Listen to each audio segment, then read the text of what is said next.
कहाँ से आना हुआ आपका? प्रयागराज से। कैसे आए? बस ऐसे ही घूमने न्यू ईयर पे। बहुत ही दीवाने आदमी हैं, इसी ठंड में घूमने निकलते हैं आप, लेकिन सच है दिल्ली का अपना मजा है। अजय जी बहुत बहुत शुक्रिया, थैंक यू सो मच। हमारे मित्र हैं, आज अपने मित्र के साथ आए हैं यहाँ पे, बहुत बहुत शुक्रिया, thank you so much for coming here. तमाम सारे लोग आ जाते हैं। को किसी ने कहा कि मैं अपनी बात कहना, जी बोलिए क्या कहना चाह रहे थे आप? मैं सर भजन गाना चाह रहा था। हाँ जी, भजन गाना तो चाह रहा इतनी बढ़िया बात है, तो आपके मन में इतनी धीरे से बोल रहे हैं, सिर्फ संकोच के साथ बोल रहे हैं, भजन गाना चाहते हैं। बिल्कुल। कहाँ से आना हुआ आपका? मेरा कन्नौज से आना हुआ है। कन्नौज से आना हुआ। क्या नाम है आपका? सुशांत प्रभाकर। सुशांत प्रभाकर। अच्छा, मैं कहूंगा कि अगर ब्रेक में आपका एक भजन हो जाए तो चलेगा, कि लाइव में ही गाना है? सब जैसी आपकी इच्छा। अगर जैसी आपकी इच्छा। तो मेरी इच्छा ये कहती है कि आपसे ब्रेक में भजन सुने, ठीक है ना? आप क्या कहते हैं? आप तो हिल ही नहीं पा रहे हैं, इतने ठंड में हैं। अरे ऐसा ना करो भाई, बोलो तो हाँ ना, कुछ तो बोलो। हाँ, आज आ गए तुम बेस बदल के हैं। सहारा का पैसे वाले हो। बहुत, अरे एंटीना अपने खुले ना रखें, आराम से खड़े रहो, मैं आऊंगा आराम से वही। हाँ जी, फोन मिला, अब वहां पे बगल में बूथ है, वहां जाइए, जमा करा दीजिए। वहां किसी का मोबाइल अगर कहीं पे मिला हुआ है तो वहां जाके देख लीजिए। जो मेहमान हमारे साथ मौजूद हैं उनसे बातचीत करने के लिए यहाँ पे तैयार हूं मैं, और वो जो मेहमान उनसे तारुफ करा देता हूं। ईशान त्यागी जी आज कांग्रेस का पक्ष रखेंगे, और मैं चाहता हूं कि इनका जोरदार स्वागत होना चाहिए, कांग्रेस का पक्ष। बहुत बहुत शुक्रिया। एसएन सिंह साहब बीजेपी का पक्ष रखने के लिए मौजूद हैं, बहुत बहुत शुक्रिया, बहुत बहुत शुक्रिया, thank you so much. Doctor Sanjeev नसियार साहब आम आदमी पार्टी का पक्ष रखने के लिए मौजूद है, बहुत बहुत स्वागत है आपका, बहुत बहुत शुक्रिया, thank you so much. Doctor नीति शर्मा पॉलिटिकल एनालिस्ट हैं, बहुत बहुत शुक्रिया, थैंक यू सो मच नीति जी। अजय अरोड़ा जी पॉलिटिकल एनालिस्ट हैं, बहुत बहुत शुक्रिया, थैंक यू सो मच। और रुंझुन वाले या झुनझुन वाले, क्या नाम है आपका? कोई भी नाम हो सर, नाम से कोई फर्क नहीं होता है, काम होना चाहिए। नाम कुछ भी हो पर काम होना चाहिए। रुंझुन भैया बहुत बहुत स्वागत है आपका, thank you so much. Bihar से आते हैं, कभी कभी यहाँ आ जाते हैं, थैंक यू सो मच। ठंड तो नहीं लग रही? वैसे भी किसान आदमी को कहाँ ठंड ज्यादा लगती है। और हमारे ऑटो वाले नवल उपाध्याय भैया, बहुत बहुत शुक्रिया, thank you so much. Debate के बारे में आज मैं एक लाइन दो लाइन बोल देता हूं, उसके बाद एक दो लोगों से मैं बात करूंगा। जी नमस्ते, कहां से आई हैं आप? सर मैं तो यहाँ LIC से ही आई हूँ। वो सामने देखो चमक रहा है, सामने तो चमक रहा है LIC, बहुत अच्छी बात है, LIC वाले आ जाते हैं। हाँ जी, हाँ जी। लोगों से अपील है कि LIC पॉलिसी करनी चाहिए। और कश्मीर वालों के लिए ये है, और जो श्रीनगर से कश्मीर से आए हैं उनके लिए ये कि बहुत सारे लोगों को इस बार जो गर्मियों की छुट्टी में कश्मीर की तरफ रुख करना चाहिए। काम धंधों के लिए जो वहां पे युवा हैं उनको तो रोजी मिले, रोजगार मिले, उसके लिए बातचीत होनी चाहिए, खास तौर से कश्मीर के लोगों के लिए। 100%। कहां से हैं आप? बिहार से। असल हिंदुस्तान बोल रहा है, कश्मीर के आगे खड़ा है बिहार, बिहार वाला बोल रहा है कश्मीर के लिए। बहुत अच्छी बात है, बहुत बढ़िया बात है। जी जी मैम, मैं तो बात भूलता नहीं हूं, मैं आता वहीं लौट के हूं। जी, तो कुछ कहना चाहेंगे नए साल में? क्या नाम है पहले बताइए, थोड़ा दाएं हो जाओ, थोड़ा बाएं। हाँ जी जी। सर मेरा नाम अचला सावलानी है। हाँ। मैं LIC बिल्डिंग में ही काम करती हूँ, मेरे साथ मेरी सीनियर मैडम भी हैं। नमस्ते मैम, पहले तो आप ही को ऑफिसर को पहले नमस्ते करना चाहिए। जी। गुजरते वक्त कई बार यहाँ से देखा हम लोगों ने, गाने का आनंद लेते हुए हम लोग निकल जाते थे, कभी रुकने का सौभाग्य नहीं मिला, लेकिन आपका प्रोग्राम टीवी पर कई बार देखा है, तो मिलने की इच्छा जरूर थी। एक दो बार रिकॉर्डिंग कर ली थोड़ी थोड़ी आपकी, ताकि लोगों को दिखा सके कि हम यहीं से गुजरते हैं रोज, बट आज ये सोचा कि नहीं, आज तो देखकर और बात करके ही जाएंगे, इसलिए यहाँ पर रुके हैं। बहुत बहुत स्वागत है आपका मैम, आपका भी, दोनों लोगों का। जरूर डिबेट में शरीक होइए, और जैसे जैसे डिबेट का रुख आगे बढ़ेगा, और अगर आपको थोड़ा देर नहीं हो रही होगी तो कुछ बोल के भी जाइएगा। क्या अच्छा है, क्या संकल्प लेने चाहिए, क्या संकल्प बनाने चाहिए नए साल में, जरूर बोलिएगा। डिबेट का जो रुख है आज वो इस बात पर है कि कहा गया कि कांग्रेस की तरफ से ये बात आई और उसका जवाब दिया उस तरफ नड्डा साहब ने कि आज देश को बांटने के लिए जाति जाति चल रही है, देश को जोड़ने का काम नहीं हो रहा। देश को जोड़ने का काम जो है, वो जो लोग भारत जोड़ो यात्रा कर रहे हैं, वो भारत जोड़ो यात्रा नहीं, देश को तोड़ने वाले जो हैं उसका काम कर रहे हैं। न्याय यात्रा नहीं है, वो अन्याय यात्रा है।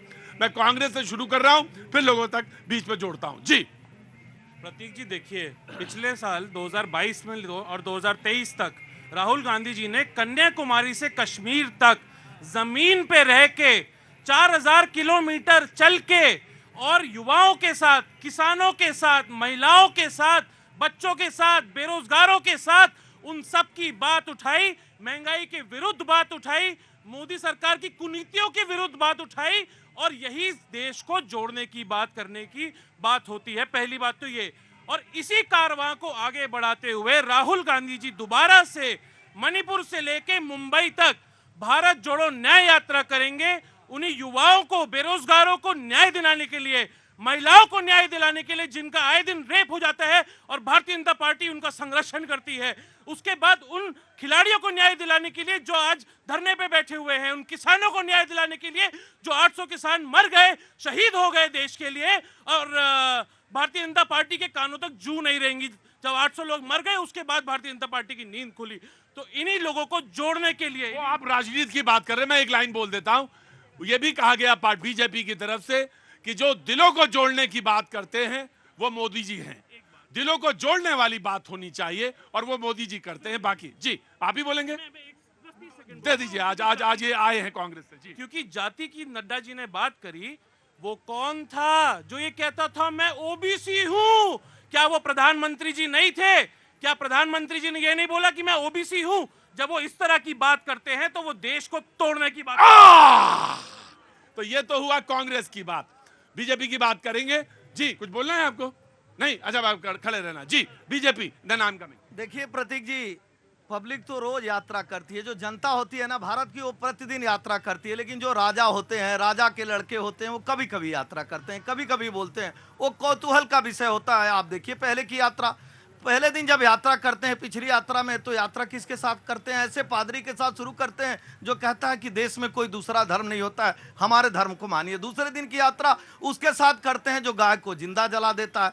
आगे बढ़िए, देखिए यात्रा कैसे करते हैं, और राम और जय श्री राम में अंतर करते हैं। राजस्थान में यात्रा आते आते अभी हमारे मित्र कह रहे थे कि वो महिलाओं के बचाने के लिए यात्रा कर रहे थे। 7000 से हमको लग रहा है थोड़ा सा ही ज्यादा महिलाओं पर दुराचार हुआ था। उन लोगों ने कहा यात्रा नाकाम है, यहाँ तो दुराचार पे दुराचार हो रहा, इसलिए वो यात्रा गई फ्लॉप, और भारतीय जनता पार्टी की डबल इंजन की कई राज्यों में बन गई सरकार। अब देखिए नई यात्रा शुरू कर रहे हैं। इसमें जो विधवा कॉलोनी तिलक नगर में बनी है दिल्ली से, हमको लग रहा है दिल्ली में ही शायद हम लोग हैं, 1-2 किलोमीटर पे है तिलक नगर। तो जो विधवा कॉलोनी बनी है, जो सिखों की हत्याएं 84 में इनके कालखंड में हुआ था, वो कह रहे हैं हमको न्याय कब मिलेगा? कब न्याय मिलेगा ऐसे लोगों को जो इनके शासन कालखंड में जिनको अपमानित करने का कार्य किया? मुझे लगता है कि भारत को तो न्याय मिला हुआ, आप जाति की बातें करते हैं। भैया आदरणीय प्रधानमंत्री जी ने कहा एक जाति गरीबी भी है, एक जाति वो जवान का भी है, एक जाति किसान का भी है, मुझे एक जाति महिलाओं का भी है। हम उस पर जाति आते हैं, हम ये नहीं कहते देश के संविधान है जाति की व्यवस्था देंगे। मैं बिल्कुल आया। जी भैया क्या बात है, बहुत चुपचाप खड़े? उनकी बात को सुन रहा था। दोनों पार्टिसिपेट कर रहे हैं, कांग्रेस और बीजेपी इन दोनों की बात। कहाँ से आना हुआ आपका? मैं वाराणसी के पास गाजीपुर डिस्ट्रिक्ट पड़ता है। अरे गाजीपुर है, अरे छोटा मोटी जगह है भैया, मैं वहीं सब जानते हैं वहाँ पे। हाँ, तो मैं वहीं से। बंदर भी मस्त होते हैं वहाँ पे। वो अब आपका अफीम का वो कारखाना, हाँ, हाँ उसका पानी पी के। जी जी हाँ। जी बोलिए। मैं अभी कांग्रेस के जो प्रवक्ता हैं वो बहुत सारी अपनी पक्ष को, अपनी बातों को रख रहे थे। मैं उनके सारे पक्ष को नकारता हूँ। वो जो कुछ भी बोल रहे हैं वो सरासर गलत है। अब रही न्याय यात्रा की बात, जो पार्ट 2 अभी राहुल गांधी जी ने शुरू किया है, मेरा ये मानना है, या देश के अंदर जितने सनातन को मानने वाले लोग हैं उनका ये मानना है कि ये न्याय यात्रा सिर्फ उसलिए निकाली जा रही है क्योंकि 22 जनवरी को अयोध्या में श्री राम लला 500 सालों के बाद आ रहे हैं, और पूरा देश एकजुट होकर के उनके अभिनंदन, उनका स्वागत करने वाला। जी जी जनाब अरोड़ा जी।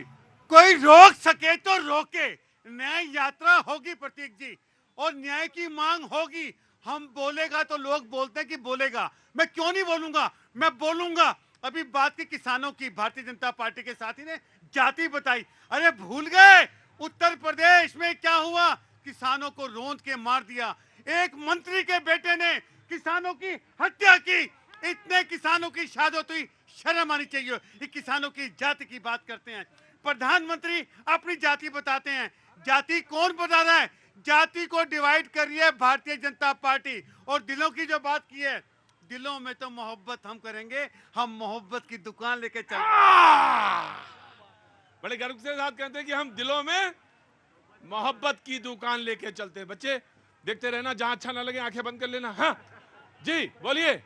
न्याय यात्रा जो निकाले हैं राहुल गांधी जी, अरे आज ये बताओ काम धंधा कैसा रहा? काम धंधा सर सर्दी का टाइम है, बस ऐसे ही चलेगा, बस अब क्या बताएं। सर्दी में ऐसे ही रहेगा? एकदम। ऑटो में ठंड बहुत लगती है। ठंड लगती है, सवारी ऑटो में जल्दी बैठती नहीं है। अच्छा चलो बोलो अब तो। अब मैं ये कहना चाहता हूँ, इनको न्याय यात्रा की बात कर रहे हैं, ये कौन सा न्याय मांग रहे हैं राहुल गांधी जी? क्या वो ये वही उस टाइम पे जब सोमनाथ मंदिर का उद्घाटन हो रहा था तो कांग्रेस पार्टी ने राजेंद्र प्रसाद जी और सरदार वल्लभ भाई पटेल का विरोध किया था, याद है? और क्या आज वही यात्रा है, वही न्याय यात्रा कर रहे हैं? जब जिस दिन शिलान्यास हुआ, नींव रखी गई राम मंदिर की, तो कांग्रेस के नेता काले कपड़े पहन के संसद में विरोध कर रहे थे। ये सच्चाई है। जिस दिन प्रधानमंत्री जी ने नींव रखा था मंदिर का, काले कपड़े पहन के ये कांग्रेसी उनके उसका विरोध कर रहे थे। वो उस वजह से नहीं पहने थे। और दूसरी बात, नहीं, मेरे मित्र मेरे ख्याल से व्हाट्सएप यूनिवर्सिटी से पढ़ के आते हैं। वो डर है मुझे, मैं यार हमसे कांग्रेस पार्टी ने काले कपड़े इसलिए पहने थे क्योंकि ईडी और सीबीआई का दुरुपयोग किया जा रहा था। राम मंदिर की नींव भी उसी दिन रखी गई थी। और दूसरी बात तो कह रहा है, फैक्ट्स बिल्कुल सही होने चाहिए। फैक्ट्स बिल्कुल सही होने चाहिए। कोई बात नहीं, मेरे भाई बेचारे व्हाट्सएप यूनिवर्सिटी से ग्रसित है, कोई बात नहीं। अच्छा एक बात मैं और बोलना चाहता हूँ, कौन सा न्याय मांग रहे हैं राहुल गांधी जी? बाबरी विचारधारा वालों की न्याय मांग रहे हैं राहुल गांधी जी। आज तक ये कांग्रेस पार्टी, ये वही कांग्रेस पार्टी है। देशवासियों याद करिए आप लोग, इस कांग्रेस पार्टी ने इस देश में वो काम किया है, राम मंदिर के विरोध में दर्जनों वकील खड़ा करने वाली आज ये कांग्रेस ये न्याय की बात करती है। एक समुदाय को आतंकवादी जो पकड़ा गया था 26/11 में कसाब, उसके हाथों में कलावा बांध करके हिंदू आतंकवाद की थ्योरी करने वाली कांग्रेस पार्टी, ये कांग्रेस पार्टी है। देखो ये माइक वहां तक लगा रहेगा जहां तक तुम फैक्ट और फिगर के साथ रहोगे। और कसाब से क्या लेना देना? अरे सर इन्होंने ही तो किया था। मत भड़काओ। देश में नफरत के शोले जलने के लिए बस पेट की आग ही बहुत है। अभी कह रहे थे मंदा है, अरे मोदी जी के राज में मंदा ही होगा भाई। अभी तुमने एडमिट किया काम नहीं है। जब प्रतीक जी ने काम पूछा आप कह रहे हो काम नहीं है, महंगाई है। नहीं, आप मेरी बात का उत्तर दीजिए। में सारे काम, सबके काम ढीले हो जाते हैं। ये कोई एक का नहीं है। सर्दियों में अक्सर जनवरी के महीने में 10 दिन 15 दिन काम ढीले हो जाते हैं। तो इसका मतलब ये थोड़ी ना कि सरकार की वजह से हो रहा है। पहले अपने अंदर झांकिए, आपने कितना काम किया। कौन कह रहा है कि दिल्ली में ठंड पड़ रही है? उसको मिलाओ जो कह रहा है ठंड पड़ रही है। बिल्कुल ठंड नहीं। पानी पियो तुम जी। भारत जोड़ो यात्रा वो लोग कर रहे हैं जिन्होंने भारत को 2 टुकड़ों में तोड़ा। भारत जोड़ो यात्रा वो कर रहे हैं जिन्होंने देश के संविधान को तोड़ा इमरजेंसी लाकर। भारत जोड़ो यात्रा वो लोग कर रहे हैं जिनके समय में कश्मीर में पाकिस्तान का झंडा लहराता था, आज तिरंगा लहरा रहा है।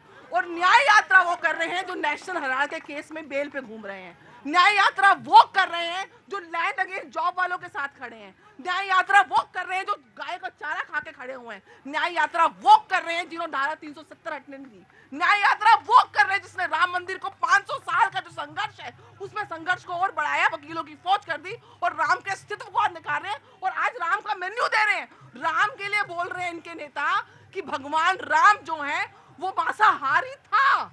ये सम्मान हमारे इष्ट का, हमारे क्या बात है? कहां से आना हुआ? कांग्रेस विल रिस्पॉन्ड जी। कहां से आना हुआ? अरे आराम से हम आ जाएंगे सबके पास। कहां से आना हुआ? ब्रिटेन से? अच्छा पटेल से। हाँ जी सर हम ये कहना चाहते हैं कि कहां से कहना चाहते हैं, पहले बताइए कहां से आए हैं? दिल्ली से हैं। दिल्ली से। मोदी जी को हमने 10 साल प्रधानमंत्री बनाया, सहारा का भुगतान क्यों नहीं हो पा रहा? अमित शाह जी ने फर्जी पोर्टल बना करके जनता के साथ 13 करोड़ जनता को अमित शाह जी ने धोखा दिया है, भुगतान क्यों नहीं हो रहा? आज हम लोग धरना प्रदर्शन दिन रात परेशान हो रहे हैं, सरकार क्यों नहीं सुन रही है हम लोग की बात? अमित शाह जी अभी तक हम लोग को देखने नहीं आ रहे हैं, हम लोग जगह जगह धरना प्रदर्शन कर रहे हैं, गरीब मर रहे हैं, 4000 एजेंट हमारे शहीद हो गए सर, उसको अभी तक सरकार की आंख नहीं खुल रही है, कुंभकर्ण की नींद सो रही है सरकार, क्यों नहीं देख रही है सरकार? मोदी जी खाली विदेश यात्रा करेंगे हैं? अब कहाँ जा रहे हैं आजकल, कहाँ जा रहे हैं? विदेशों में मोदी जी का बस्ता डंका, देश में रोती है जनता। कितना पैसा जमा किए थे? 50 लाख रुपया मेरा।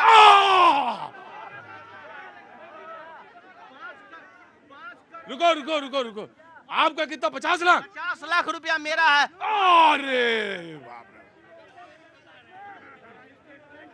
आंखें तुम्हारी चौड़ी क्यों हो गई?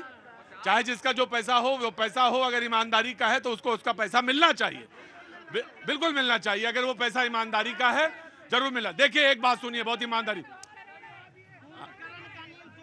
बहन जी मेरे पास नहीं रखा जो हम बांट रहे हैं, हम आपकी मैंने बोला एक आदमी से मैंने सुन लिया, सहारा वाला, इसके बाद अब सहारा वाला सवाल नहीं होगा, उसके अलावा अन्यत्र सवाल होंगे। मैंने एक आदमी से रोज मैं पूछ लेता हूं।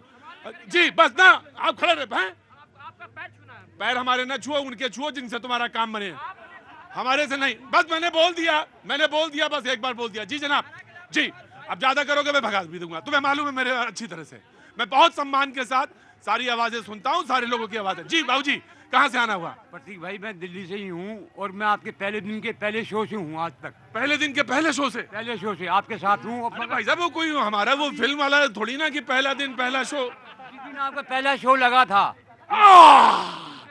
जी उस दिन से मैं आपके साथ, जिस दिन मेरा पहला शो लगा था, और आज तक देखता हूँ, मैं कभी नहीं बोला। मगर आपने बोला ना कि दिल्ली में ठंड हो रही है, दिल्ली में ठंड बेशक से है, मगर आपका जो लहजा है ना बोलने का, वो मौसम को गरमा देता है। तो मेरा मौसम को गरमा देने का जो लहजा है वो काबिल तारीफ है, लोग कहते हैं। आपका क्या नाम है साहब? पदम कुमार जी। कैसे आना हुआ यहाँ? ऐसे निकल लिए? अच्छा बहुत अच्छा किया, कभी कभी ऐसे भी निकलना चाहिए। और घर परिवार में सब अच्छे? घर में कौन कौन है? सब कुशल। यार ये रोज रोज वही डिबेट करते रहते हैं हम, कभी कभी पूछना चाहिए ना लोग जो आए हैं कि घर परिवार में लोग कितने हैं। कहाँ से आना हुआ बेटा? कहाँ से आना हुआ? यूपी। अरे यूपी में तो आए हो, यूपी में कहाँ से? अलीगढ़। हाँ मुझे पता चल गया था तुम अलीगढ़ के ही हो। किसके साथ आए हो? भाई के साथ। क्या काम करते हो भाई? तो कैसे आना हुआ? घूमने आए थे। अच्छा इतनी ठंड में घूमने के लिए? ठंड तो है ही नहीं। जी सिंह साहब। प्रतीक जी अभी हमारे मित्र कह रहे थे क्या बदला है, हम तो कह रहे हैं कि सही बात है, अभी बहुत नहीं बदला, इसीलिए तो देश की जनता पुनः मोदी जी को ले आ रही है कि और भी बदलेगा। अभी थोड़ा सा ही बदला है कि 370 समाप्त हुआ है, देश में 2 विधान 2 प्रधान 2 संविधान खत्म होके एक ही विधान एक ही संविधान चल रहा है। अभी थोड़ा सा ही बदला है कि 3 तलाक पे कानून आ गया। अभी थोड़ा सा ही बदला है कि हर जगह भारत का झंडा फहरा आ रहा है। अभी थोड़ा सा ही बदला है कि जो लोग कहते थे कि भारत तेरे टुकड़े होंगे इंशाअल्लाह इंशाअल्लाह, उनकी आवाज बदल गई। अभी थोड़ा सा ही बदला है, उत्तर प्रदेश और पश्चिम बंगाल की तुलना कर लेंगे तो आप देखेंगे कि इधर यहाँ बुलडोजर गरज रहा है, वहाँ रोहिंग्या गरज रहे हैं। अभी थोड़ा सा ही बदला है कि पहले देश के संसाधनों पे एक का अधिकार था, अब देश के संसाधनों पे सभी का अधिकार है। पहले अभी थोड़ा सा ही तो बदला है कि पहले एक की शिक्षा की छूट दी जाती थी, एक की स्वास्थ्य की छूट दी जाती थी, आज सबका साथ सबका विकास के नारे को बुलंद किया जाता है। प्रतीक जी मैं तो कहूँगा एक तरफ झूठ की गारंटी है, एक तरफ मोदी जी की गारंटी है, झूठ की गारंटी। अभी आदरणीय जेपी नड्डा जी ने कहा हिमाचल में 1 लाख नौकरी मिल गई, 1500 रुपया क्या आपने दे दिया? नहीं दिया। लेकिन भारतीय जनता पार्टी जो कहती थी, जो लोग कहते थे तो आपने सिलेंडर दे दिया राजस्थान में? हम तो शुरू कर दिए। नहीं बिल्कुल सिंह साहब आप ही से पूछूंगा, आपने राजस्थान में सिलेंडर? देखिए अरे राजस्थान तो हमारे पास भी जवान है। अच्छी बात पूछी। हाँ। देखिए आपने अच्छी बात, राजस्थान में सरकार बना कितने दिन हुआ, हमने जो गारंटी दिया था मध्य प्रदेश में उसको पूरा किया कि नहीं? लेकिन छत्तीसगढ़ में जो एक गारंटी दिए थे, महिलाओं को 1000 देने के लिए नहीं दिए, शराबबंदी का नहीं किए, 500 रुपए देने का नहीं किए, बल्कि वहां गेम से लेकर गोबर तक घोटाला किया। और हमने उत्तर प्रदेश में, मध्य प्रदेश में, जहां जहां हमारी सरकार थी, हमने जो गारंटी दिया वो पूरा किया, और जो गारंटी देंगे उसको पूरा जी। चलिए हरदीप सिंह पुरी जी को छोड़ दीजिए, उन्होंने भी कहा था वैसे तो, और देश के प्रधानमंत्री जी ने भी कहा था राजस्थान में कि 109 रुपए का पेट्रोल मिलता है राजस्थान में, जब वो गए थे चुनावी भाषण करने, और उन्होंने ये बोला था कि इस बात की समीक्षा होगी और इस पेट्रोल के दाम को कम किया जाएगा, 11-12 रुपए से कम किया जाएगा। क्या वो हो गया है आज की डेट में? वो नहीं हुआ है। दूसरी बात, वो राजस्थान में ही नहीं बस 10-11 रुपए तो पूरे देश में सस्ता होना चाहिए, जो कि इस समय एक मुद्दा है। हाँ, इस समय जो क्रूड ऑयल का दाम है, बिल्कुल उसी पे बोला है, वो लगातार गिरता जा रहा है। और ये जनता आप लोगों के लिए है कि आप लोगों की जेब से आज भी 100 से 110 रुपए पेट्रोल और डीजल के नाम पे लूट लिए जा रहे हैं। देखिए हम इनकी तरह नहीं है कि हिमाचल में इनकी सरकार बनी और जब आपके चैनल के जिम्मेदार रिपोर्टर गए तो पूछा गया कि भैया 96 रुपया उत्तर प्रदेश में, 112 रुपया आपके यहाँ कब कम करेंगे? तो बोले हमारा काम नहीं है।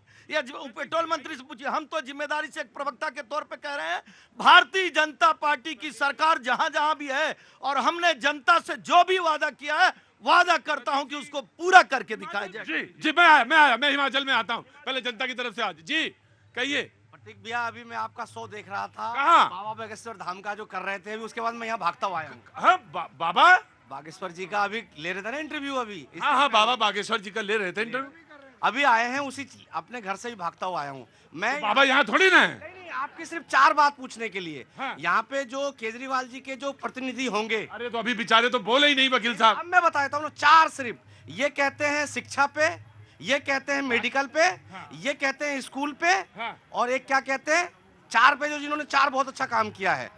मैं कहता हूं अगर इन्होंने मेडिकल में अच्छा काम किया है तो केजरीवाल जी अपना इलाज करवाने के लिए गुजरात क्यों जाते हैं?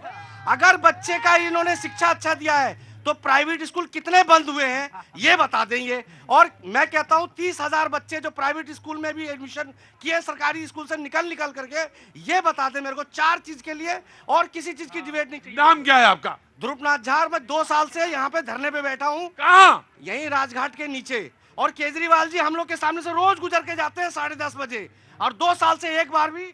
कौन से विभाग से हैं आप? हम लोग खेती करते हैं जमुना खादर में। समझ गया, मैं मुद्दा समझ गया 2 मिनट में जी। देखिए पहले तो मैं आम आदमी पार्टी, हाँ छोटे भाई का ये रिप्लाई दे देता हूँ। दिल्ली में पिछले 9 साल से पूरी दिल्ली की जनता इस बात को मान रही है कि स्कूलों की स्थिति पहले से बेहतर हुई है, हॉस्पिटल और मोहल्ला क्लिनिक की स्थिति पहले से बेहतर हुई है। इस बात को सारी दिल्ली की जनता बार बार मान रही है। अब रही बात इनकी ये कहना कि मैंने देखी है, वो मैंने भी देखा है, मोहल्ला क्लिनिक वाली रिपोर्ट देखी है, पेपर में है, मैंने देखा है उसको जी।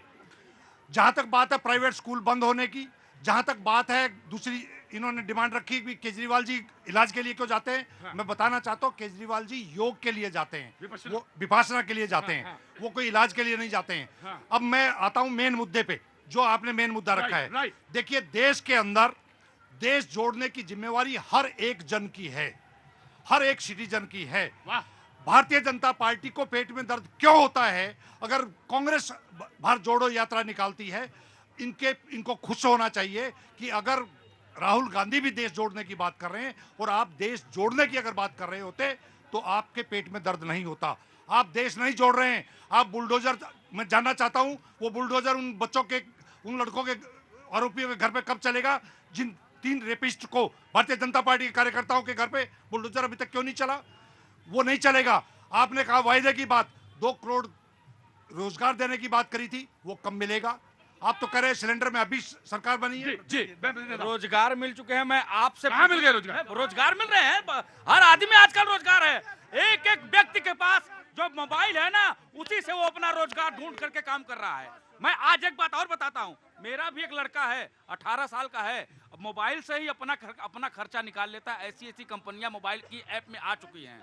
इनको कुछ नहीं पता है। ये लोग ये बता दें, आप एक स्कूल का नाम बता दीजिए जो दिल्ली में आज तक खोला हो, एक अस्पताल का नाम बता दीजिए, उस जिले का नाम बता दीजिए, कौन से जिले में खोला है, उस विधानसभा का नाम बताइए जहां आपने एक अस्पताल खोला है, एक कॉलेज खोला है। सिर्फ झूठ का परिंदा मारते हैं। बिजली एक पाठशाला तो नहीं पाए देश में, दिल्ली में इन्होंने शिक्षा तो नहीं दिया। हाँ, शराब घोटाला करके देश की एक एक बच्चों को शराबी जरूर बना दिया इन्होंने, शराब जरूर पिला दिया घरों में।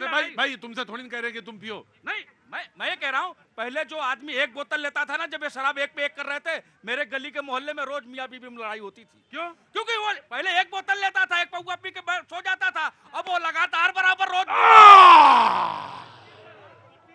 वो तो खैर मनाइए, एक के साथ एक है।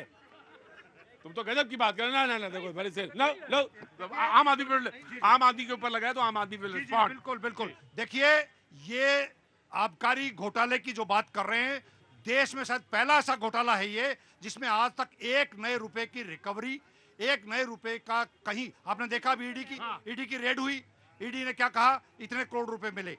अभी कांग्रेस के एक एमएलए को पकड़ा, इतने रुपए रिकवर हुए। अगले दिन वो प्रेस कॉन्फ्रेंस करती है और बताती है कि उसके घर से या उसके यहाँ से क्या रिकवर हुआ। मैं ये जानना चाहता हूँ, 2 साल हो गए, हजारों रेड हो चुकी हैं, हमारे 3 मंत्रियों को इन्होंने जेल में रखा हुआ है, आज तक एक नया रुपया कहीं पर भी ये साबित कर पाए हो। अब तक वो ट्रायल नहीं।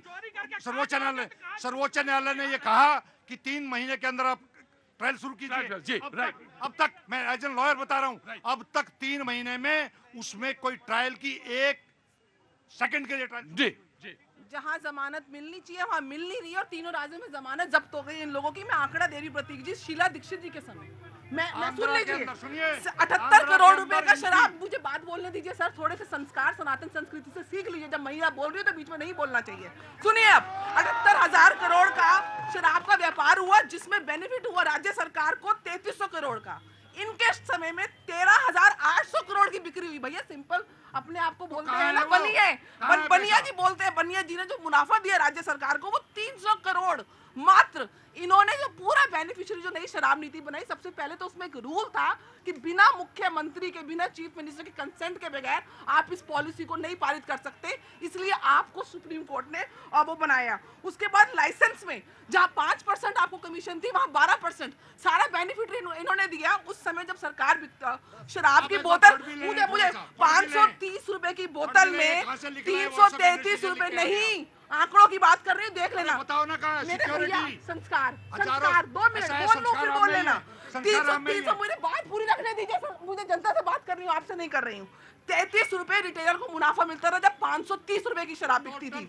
जब 530 की आज बिकी इनके टाइम पे, तो मुनाफा मिला रिटेलर को 363 रुपए का। उसको बेनिफिट दिया, राज्य सरकार को बेनिफिट दिया, और सारा पैसा उसके बाद इन सारे राज्यों में अपने उन्होंने लगाए। और उसके बाद दिख रहा है ना सामने आपके क्यों अरे भ्रष्टाचार से अरे आप क्यों भाग कर रहे हैं? जाइए ना ईडी के पास, ईडी के आगे सबूत दीजिए ना। ईडी से क्यों भाग रहे हैं? नेगेटिव राजनीति करते हैं। दिल्ली की जनता से इनका कोई कनेक्ट नहीं है। दिल्ली की जनता बार बार केजरीवाल जी को इसलिए जिता रही है क्योंकि केजरीवाल जी काम करते हैं, शिक्षा में काम करते हैं। ये झूठे आरोप अभी एमसीडी में इन्होंने लगाए और इनको बाहर किया एमसीडी से। ये दिल्ली में मैं चैलेंज देता हूँ, आप आइए दिल्ली में। रुंझुन बैठ गए तुम तो?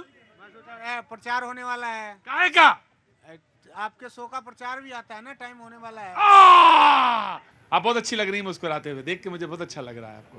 Thank you so much ma'am, बहुत बहुत शुक्रिया। वो तमाम सारे लोग जो नए साल में यहाँ पे मौजूद हैं, उन सबको बहुत सारी शुभकामनाएं। सर मार्केटिंग करने आ गए थे? हाँ जी बिल्कुल सर। लिया? आपका अंदाज है बयान सर, काबिल तारीफ है। आप पूरे हिंदुस्तान के वास्तव में भैया जी हैं आप। अब तो आलम ये है कि घर वाले भी भैया ही जी बोलते हैं। हाँ जी, हैं? वो छोड़ के, कुछ सालियों को छोड़ के। ना देखिए, आप लोगों का स्नेह, आप लोगों का प्यार वो सर्वोपरि है। और ये भैया जी कैसे भैया जी, तो भैया जी अब तो सच तो ये है कि असल नाम मैं भूल गया, मिश्रा जी असल नाम भूल गया मैं, और भैया जी ही भैया जी है। Thank you so much sir. Air force में है, रिटायर्ड हैं, यहाँ पे आए हैं, मौजूद हैं, कहना चाहते हैं जी? बोलिए, जरूर बोलिए सर। बहुत दिनों के बाद राम मंदिर तो बन रहा है। हाँ। भगवान आ रहे हैं। हाँ। मैं विरोधी पार्टियों को कुछ सद्बुद्धि भगवान राम से प्रार्थना करता हूं कि उन्हें दें। हाँ। मोदी जी का विरोध करते करते देश का विरोध करने लगे, सनातन का विरोध करने लगे। और क्या अब क्या बचा क्या है? अब तो हो गया सब कुछ। फौजियों का विरोध कर दिए, कुछ बचा नहीं है सर। देखिए, आप कुछ कहें, लेकिन देश की जनता बहुत गंभीरता के साथ आपको देखती है, मूल्यांकन करती है और उसको अपने गहरे कहीं बैठा लेती है कि अच्छा ये बात आपने कही थी तब फला जगह। कई बार ऐसे मौके आते हैं, रेफरेंसेस, जब यहाँ पे लोग इस बात को कहते हैं। कहाँ से आ रही हैं? बड़ा बैग वैग लिए हैं, कहाँ से? शॉपिंग करने। क्या काम करती हैं आप? मैं कोटक महिंद्रा में फ्रीलांसर वर्कर। अच्छा, बहुत अच्छा। क्या नाम है आपका? दीप्ति वागीश। दीप्ति वागीश, बहुत बहुत शुभकामनाएं आपको, आपका काम, आपका जो कार्य क्षेत्र में कहना चाहती है। अच्छा बोलिए। मोदी जी को मैं थैंक यू कहना चाहती हूँ गर्ल्स के लिए, जिनकी वजह से वो प्रोटेक्ट महसूस करती हैं, और उन्होंने क्राइम कम करा है और जनता के लिए बहुत कुछ करा है। जैसे लोग बोलते हैं कुछ नहीं करा, बट ऐसा। हाँ, मोदी जी के पर मोदी जी पे लाख की बात कही आपने। आपका क्या नाम है सर? केडी तिवारी। कहाँ के रहने वाले हैं? दिल्ली में। बहुत ठंड लग रही है क्या?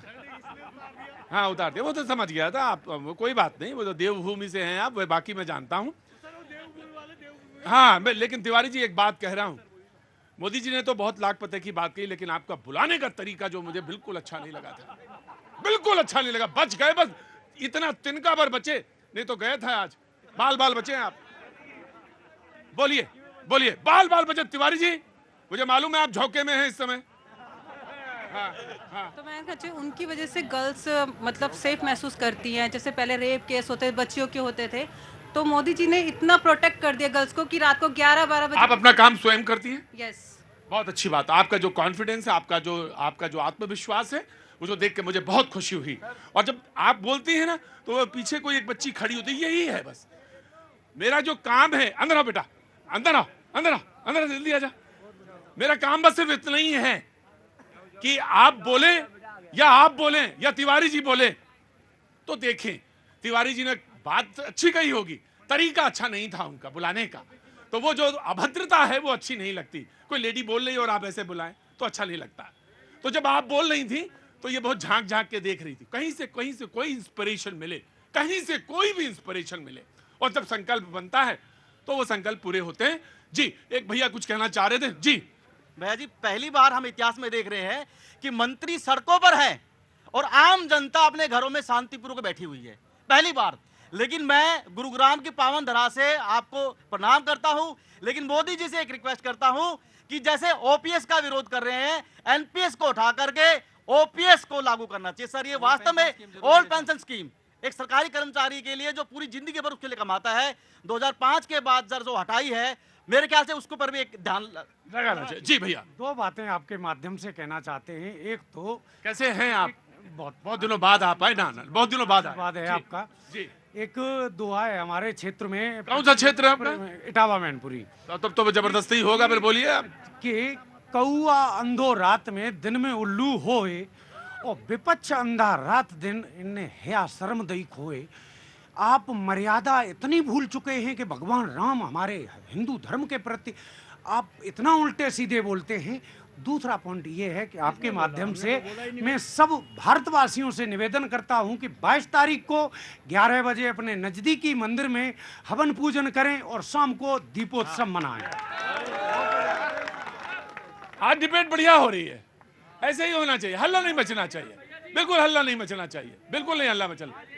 अरे तुमने कह दिया, अरे नए लोगों को बोले तो कुछ यहाँ पे क्लैरिफिकेशन देना चाहते थे। जी हाँ बोलिए, क्या नाम है? सर रितेश कुमार नाम है सर, मैं फौज में हूँ। हाँ हाँ, वो लग रहा था फौज में। इलाका कौन सा आपका? मैं सर बिहार से हूँ। और सर मैं बिहार में कहाँ से? पटना से सर। पटना से, अच्छा। और मैं बीजेपी और मोदी जी को एक स्पेशल थैंक्स बोलना चाहता हूँ कि आज उनके बीजेपी जब से आई है, एक फोर्स मेंबर कॉन्फिडेंस, जहाँ भी ड्यूटी करता है कॉन्फिडेंस महसूस करता है, चाहे वो श्रीनगर में हो, चाहे बिहार में हो, चाहे ऑल ओवर इंडिया कहीं पे भी। श्रीनगर में पहले हमारे ऊपर पत्थर मारा जाता था, सब कुछ मारा जाता था, और हमें अपना लॉ एंड ऑर्डर को सुरक्षित रखते हुए हम उनका उस विरोध को हम लोग शांतिपूर्वक करते थे। लेकिन आज का रेट ऐसा है बीजेपी के आने के बाद, कोई किसी की मजाल नहीं है कि एक पत्थर भी उठा के फेंक दे हम पे। इनको कांग्रेस का हक बनता है। प्रतीक जी, सबसे पहले तो मेरे जो भाई यहाँ पर विरोध कर रहे हैं सरकार का कि वो हाँ जो आप आराम से। हाँ जी, अग्निवीर है क्या है ये, कर्मवीर है क्या है ये? फौजी बोल रहे जा रहे, बेकार की बात है। ऐसे नहीं बोल सकते भाई साहब, फौजी भाई के बारे में ऐसे नहीं बोल सकते। हमारे बच्चे तो हो नहीं रहे। क्या हमारे बच्चे तो हो नहीं रहे फौज में? नहीं तुम्हारे बच्चे इस लायक बनाओ, आप बनाओ क्या फौजी बने। मेरा छोटा भाई सीआरपीएफ में, उसको बुलेट इंजरी हुई है श्रीनगर में 15 अगस्त के दिन 2016 में सर, मेरा भाई, और मैं सीआईएसएफ में हूँ सर। इन्होंने बाध्य कर दिया। अरे अरे अरे लड़ाई नहीं, इन्होंने बाध्य कर दिया आपने कि इनको आपको भैया आप फौज में हैं, आपको बताने की जरूरत नहीं है जी। कांग्रेस, प्रतीक जी, जिन लोगों के लाखों करोड़ रुपए, जिन लोगों के हजारों रुपए भी अगर फंसे हुए हैं किसी भी स्कीम में, किसी भी स्कैम में, तो मैं सरकार से यह अनुरोध करता हूं आपके मंच के माध्यम से, उन लोगों के पैसे कैसे ना कैसे करके लौटवाने का काम करे। लेकिन एक मैकेनिज्म सुनिए, एक मैकेनिज्म बनाया था, आप भी देखिएगा, उसको पढ़िएगा। सरकार ने बनाया था, गृह मंत्री का बयान था उस पर, गृह मंत्री ने उस पर बात कही थी, लेकिन हाँ मैंने सुना उस पर बनाया था, लेकिन वो भुगतान इतने, अभी कोई आए थे कह रहे थे मेरा 50 लाख रुपए उसमें है, तो अब ये इतना रकम है। प्रतीक जी, मैकेनिज्म तो बहुत बनाए थे, तब भी नीरव मोदी भाग गया। मैकेनिज्म तो बहुत बनाए थे, तब भी विजय माल्या भाग गया। मैकेनिज्म तो बहुत बनाए थे, तब भी मेहुल चौकसी भाग गया। क्यों सरकार इन लोगों को, इन भगोड़ों को वापस नहीं ला पा रही? पहली बात आप दूंगा एक के बाद एक। नीरव मोदी, विजय माल्या, देखिए भाई मेरी बात सुनिए, एक त्यागी जी एक बात समझिए, डिबेट को कैसे संचालित करना ये मैं जानता हूं, मैं पॉइंट आपका दूसरा भी लूंगा, मैं सारी डिबेट बंद कर दूंगा, चीन पे ले लूंगा। अगर आप आपका ब्रेन इतना उसको कंटेन नहीं कर सकता तो अभ्यास करिए, मैं आऊंगा जी। नीरव मोदी, विजय माल्या को पेमेंट कर्ज किसने दिया था? आपने दिया था। आपने एक भी नोटिस दिया उनको? एक भी नोटिस दिया उनको कि उनको अरेस्ट करने के लिए? नहीं, ये भारतीय जनता पार्टी की सरकार जब आई है तो उनकी संपत्ति को जब्त करने का काम ये भारतीय जनता पार्टी की सरकार। जी छोड़िए इन सब बातों को, चलिए वो भाग गए, लेकिन सरकार वापस नहीं ला पा रही है उनको। पहली बात, चीन पर अगर आप सुनना चाहते हैं सुनिए, आज जेपी नड्डा जी ने अपनी पीठ थपथपाकर ये बोला कि चीन की जो मीडिया है वो मोदी जी की सराहना कर रही है। ये वही चीन है प्रतीक जी जो देश की सीमाओं के अंदर घुस के सीमाओं को हथियाने का काम कर रहा है, और मोदी जी लाल आंखें नहीं दिखा पा रहे आज भी। दूसरी बात, इसका जवाब ना इसी में नहीं सुन, नहीं प्रतीक जी सुनिए क्या है, मैं आऊंगा। प्रतीक जी, ये देश बड़ा सुरक्षित हाथों में है, इनको बता दीजिए अगर चाइना पे बात करते हैं तो शर्म से डूब मरना चाहिए। अगर भारत की सर्वाधिक जमीन अगर, लेकिन आज एमईए ने कुछ कहा है, मैं वही बोल रहा हूँ, किसी के शासन काल खंड में गई है तो वो कांग्रेस के शासन काल खंड में गई है। अब मैं बताऊंगा, देखिए अब सुन लीजिए, अब देखिए मैं कह रहा हूं, देखिए लोग जो है ना बहुरूपीय चेहरे बहुत लगाते हैं, बहुत ज्यादा कालिक पोतते हैं, फिर भी पहचाने जाते हैं। अरे मैं तो कहूंगा इनके न्याय को देख लीजिए। जब कश्मीर में हिंदू बहनों के साथ अत्याचार होता है नहीं बोलते हैं, जब 26/11 की घटना होती है इनका न्याय नहीं जागृत होता है, जब यही दिल्ली में साधुओं की हत्या कराते हैं इनका न्याय नहीं जगता है। और आम आदमी पार्टी के अभी कह रहे थे कोरोना काल खंड में के अग्रवाल एक डॉक्टर मरते हैं उनको 1 रुपया, और एक विशेष धर्म का कोई मरता है उनको 1 करोड़ रुपया। एक धर्म पे, यहाँ पे एक धर्म के पुजारियों को 1 रुपया नहीं और एक धर्म को लाखों रुपया। हमारी पार्टी के तो 2 प्रधानमंत्री इस आतंकवाद की भेंट चढ़ गए। ये हमें राष्ट्रवाद न सिखाएं, पहली बात। दूसरी बात, यहाँ पे ये सुन लीजिए जनता से भी मेरी निवेदन है, सुन लीजिए।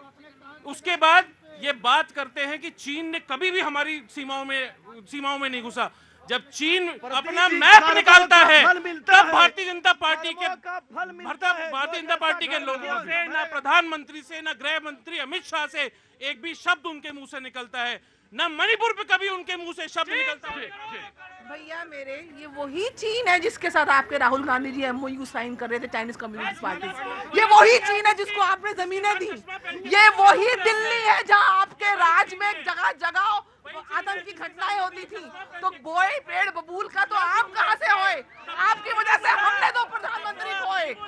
वो मोदी जी हैं जो बिरयानी खाने के लिए पाकिस्तान में गए। यही जवाब दूंगा, मोदी जी वो है जो बिरयानी खा कर कभी जाकर के जो है वो उखाड़ करके फेंक दिया पाकिस्तान में जाकर के।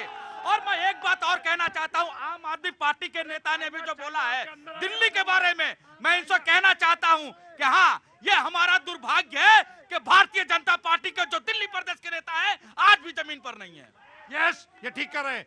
ये जमीन पे ना दिल्ली में है ना देश में है। और आप देखिए 2024 में सुपड़ा साहब कहां से आना हुआ? उत्तराखंड। उत्तराखंड में कहां थे? कौन सा जिला आपको याद है? कौन सा जिला तुम्हें मालूम है? हमारा तो प्रिफेक्ट है। मेरा जिला यहाँ से शुरू होता, चुपचाप वहां चले जाओ। आ गया। आज नहीं आ पाया मैं आपके पास, लेकिन कल मैं आऊंगा जरूर, बातचीत का सिलसिला जोड़ूंगा मैं आपसे। लेकिन जी, चाइना की बात आई, चाइना की बात आई, सभी सुन लो। झूला किसने झुलाया? झूला झूला चाइना वालों को और देश के प्रधानमंत्री झूला झुलाया कि चीन के साथ सिर्फ दो देश है, नॉर्थ कोरिया, पाकिस्तान। ये बदतमीजी है, ये बदतमीजी है।